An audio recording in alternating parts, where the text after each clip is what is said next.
নোয়াখালী হাতিয়াতে লেবু চাষ করে লক্ষ লক্ষ টাকা ইনকাম করেছেন উদ্যোক্তা খলিলুর রহমান।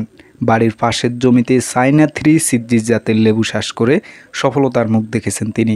হাতিয়ার মাটি ও মানুষের আইডল হাতিয়ার লেবু চাষী খলিলুর রহমান।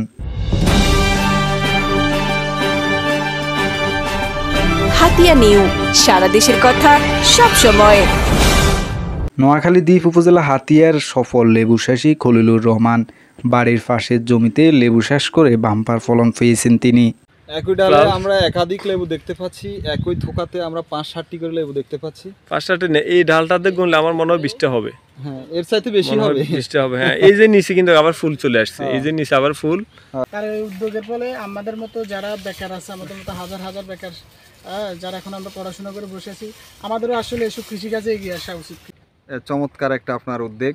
আশা করি আপনার থেকে দেখে হাতিয়ার আরও যারা বেকার আছে তারা আপনার থেকে শিক্ষা নিয়ে ভবিষ্যতে কিছু একটা করতে পারবে বলে আমার বিশ্বাস। চায়না 3 সিডজিস জাতের লেবু চাষ করে আজ তিনি লক্ষ লক্ষ টাকার লেবু বিক্রি করছেন। হাতিয়াতে এরকম একটা ভালো একটা উদ্যোগ আমরা আগে কখনো দেখি নাই। জি, এই সর্বপ্রথম আমি এসে এখানে অনেক ভালো লাগছে। তো আজকে এসে আমরা যা দেখলাম, জি, বাগানে যে পরিমাণ লেবুর ফলন হয়েছে শুধু শুনছি আগে। জি, কারণ আজকে দেখে আলহামদুলিল্লাহ খুব ভালো লাগছে। আপনার এই উদ্যোগকে আমরা সাধুবাদ জানাই। একটা মানুষ কিভাবে তার আত্মকর্মসংস্থান সৃষ্টি করতে পারে। জি, যে বেকার যুবক, মানে বর্তমানে যে পরিমাণ বেকার যুবক, তারা যদি বসে না থেকে এই ধরনের একটা কর্মসংস্থান উদ্যোগ নেয়, তাহলে ভবিষ্যতে অনেক কিছু করতে পারবে।